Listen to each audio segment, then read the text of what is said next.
wearable sensors, the Bitcoin, and technology in children. Welcome to today's news brief.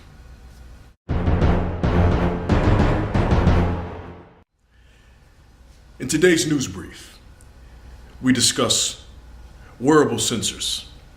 As you know, in popular culture, many people are involving themselves in this new undercurrent of tattooing.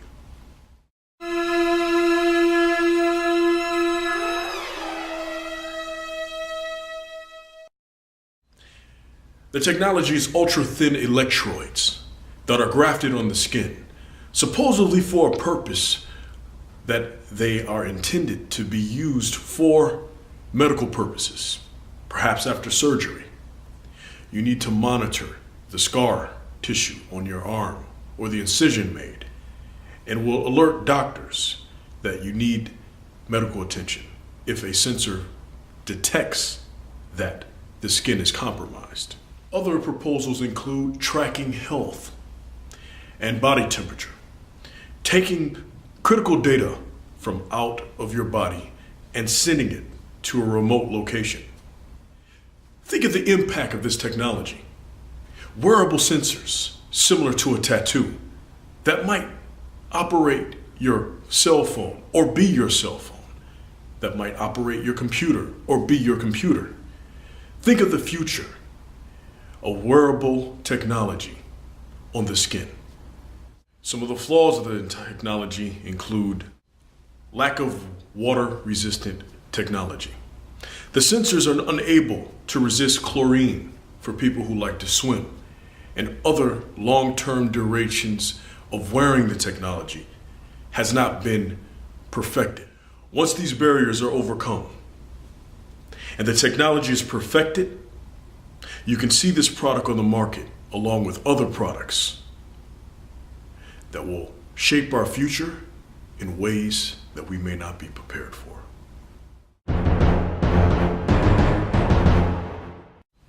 As you very well know, technology is popular amongst children. Technology is popular amongst adults. But this popularity of technology may have reached a point where we should be worried. The link is included below. 45%, coming from a study out of the UK, of people communicate to other people in their house via electronic devices.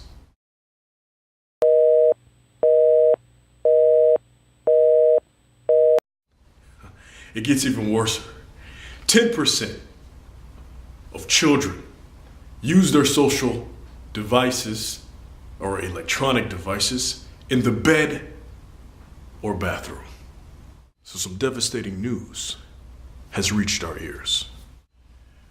Babies that are born today will spend 25% of their lives behind a computer screen or some electronic device. So my question to my viewers is, what is the impact of a new generation being raised completely behind a computer screen? Now for our feature topic, the Bitcoin.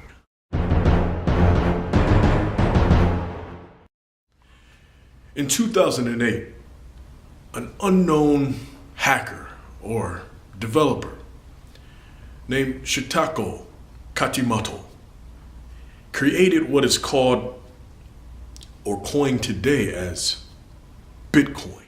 The Bitcoin is a currency that's peer-to-peer, and it avoids banks and bank fees. Very flexible for people who have issues with the Federal Reserve and government regulation and manipulation of currency. Bitcoin is an open source code that if you're able to solve the algorithm, the most that you can produce of Bitcoins is 50 Bitcoins.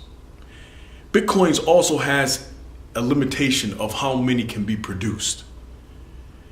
Only 61 million Bitcoins are possible to be produced, and it is capped at that amount, which means that their value has the potential to rise exponentially. Currently, only 10 million Bitcoins have been produced.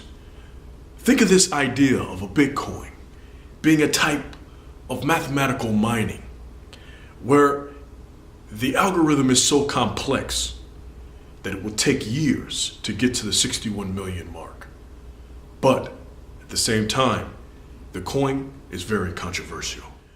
Bitcoin can't be traded regularly at your local stores that take currency, but there are many retailers around the world that are coming together to find ways of allowing Bitcoin to circulate. Bitcoin is a part of what is called the dark web or the Silk Road. It is a sort of underground society where criminal and non-criminal activities are engaged, and people have to understand Bitcoin is a primary currency of that market. Mt. Gox is the largest exchange for Bitcoins and is gaining momentum. Bitcoin recently crashed down to 70 from above $200 per coin, only to recover above 200 and showing signs of increasing. Many people's concerns about Bitcoin being a very volatile coin was verified by the recent crash, micro crash in the coin's value. The US government has responded by trying to eliminate the circulation of Bitcoin within its borders by immediately attacking a company that was exchanging Bitcoins illegally, better stated, illegally by the government of the United States standards. Therefore, the company and its assets were seized by the government. The Canadian government has responded. The Royal Mint of Canada has responded by creating their own type of Bitcoin. And this Bitcoin has been launched, and they are attempting to circulate it throughout its nation. So what are the complaints of Bitcoin? Many conspiracy theorists say that this is a coin that is out as a Ponzi scheme, a way to bring in people who want an alternative to American currency or any currency regulated by government. But it's so volatile that it'll be here today and gone tomorrow. Other people complain within the institution that this is a means for criminal behavior, an unregulated currency that has what has been called intrinsic value. As you know, our regular currency fits within formal models of projection earnings and also having an intrinsic value, which means that it has a time value and it can be calculated as far as how much it can be earned or how much it will increase and how much it will decrease.